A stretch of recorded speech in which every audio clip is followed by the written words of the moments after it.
be able to use some of these tools in for the free version. So often what you would find is that you are either signing up using your email, or you are asked to use your social media account. Sometimes I use social media, and then I find that a bit more, I get a bit more uncomfortable when I'm using social media to sign up, because they just sort of draw all your details from there to sign you up, or use your email. I'm a bit comfortable with email because I can easily create a new email and use for that purpose. So I don't know what you would advise, especially when it comes to signing up. Do you think using the social media, which is, I mean, very easy, you just click one click link and all your details and you are signed up? I don't know which you advise in terms of security when it comes to that. The second question is that, so as we are receiving this new information, we don't know if we are, some of us are compromised already. Where do we start from? Do we reset our phones? Do we reset our laptops? How do we go about this? All right, thank you so much for that question. So I just start with the first one. So there's something called like single sign-on. So what that is meant to do is to just give you this approach of not having to like create like a lot of accounts and everything around it. And that's why you see like a lot of applications these days have like connect to Gmail, connect to Facebook or stuff like that to actually access this stuff. But again, if you've noticed, right, I remember I wanted to log into an application one day, and I wanted to create an account, and then I was going to link my Twitter to the account, and then I saw the notice to say, if you're going to collect this information, collect them. I'm like, no, we're not doing this. So interestingly, we actually overlook these things, but most times they actually tell us what they're going to collect. It could tell you like, they're going to access your messages, they're going to like access your contacts, they're going to like post on your behalf. But then again, because we're trying to just sign on and leave, we just click yes, and we just sign on and leave. While I'm not really a fan of, actually, again, I'm coming back to the work you guys do. Like, I feel like you guys are like, if I was in your shoes, right?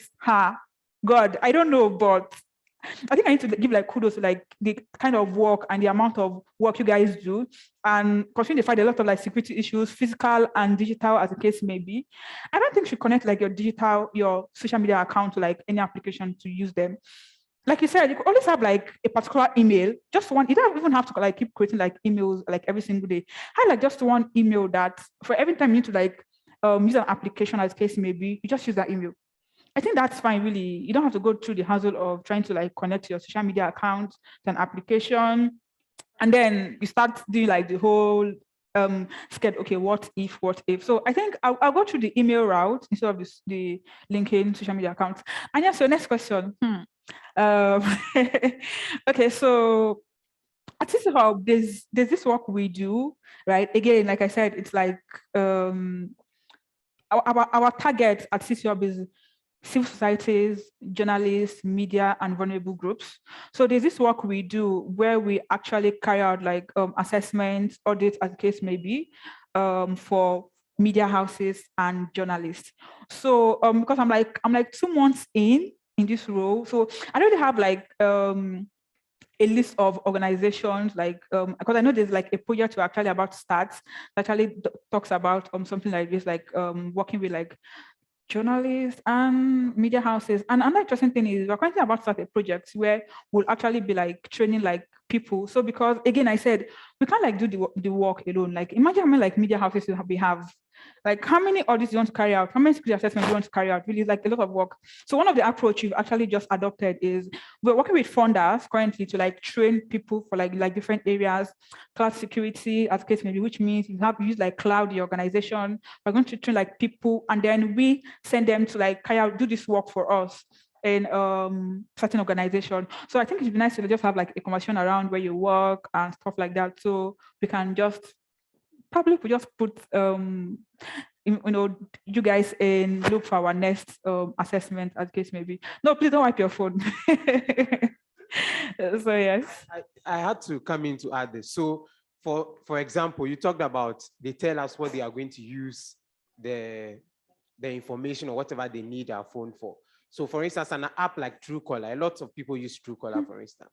It tells you that it needs to have access to your contacts and you know that the app, that is essentially the backbone of the app. If you don't give that access, the app can't serve its purpose. So in that case, it's more like a necessary evil. Don't you think so? Okay, I think I have like 1 minute. Okay, so first, I think I deleted details about me from Truecaller in 2017. So, which means I can give you my contact and then you can't find information about me. So the way Truecaller works, right? So, for example, you have my contact, right? And you have Truecaller.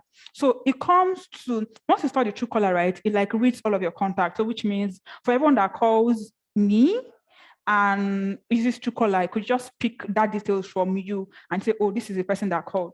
But one interesting thing is, if I feel like I don't want Truecaller, like I don't want Truecaller to like pick my details, because I can just delete your details from Truecaller. So which means whether Truecaller accesses people's contacts that has your contact information or not, it doesn't matter, because I've asked Truecaller to actually remove information about me. So regardless of whether like 100 people have like my contacts and they're on Truecaller, like it doesn't matter. And that's when people call her, like people call me, like I call people like I couldn't find your Truecaller, like who? I'm like, well, keep looking.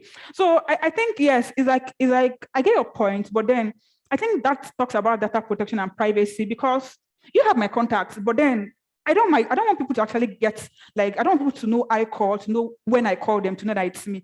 But then because you have my contacts, I mean, yeah, like you literally just exposed me to that. So yes, it's like something, well, you can't avoid once you use Truecaller. That's like the key component of Truecaller. But then it's not up to me as an individual to say, oh, okay, because I know people use Truecaller and people have my contacts. Okay, I'm going to ask Truecaller to delete details about me.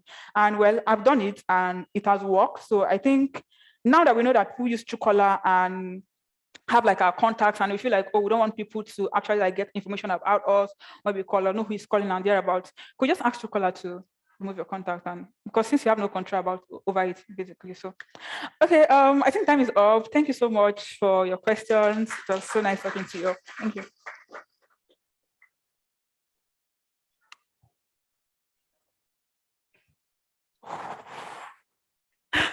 Please put your hands together for Symbiot once again. Thank you so much, Symbiot, for that extensive one. I'm beginning to get scared of my phone at the moment. Okay, everyone, that was Symbiot. Thank you so much. Please make sure you get her contact, because it's important to have a conversation around digital security. Next, we're going to join the next session via our screen. And the next section is building data-driven investigations. You all know that a lot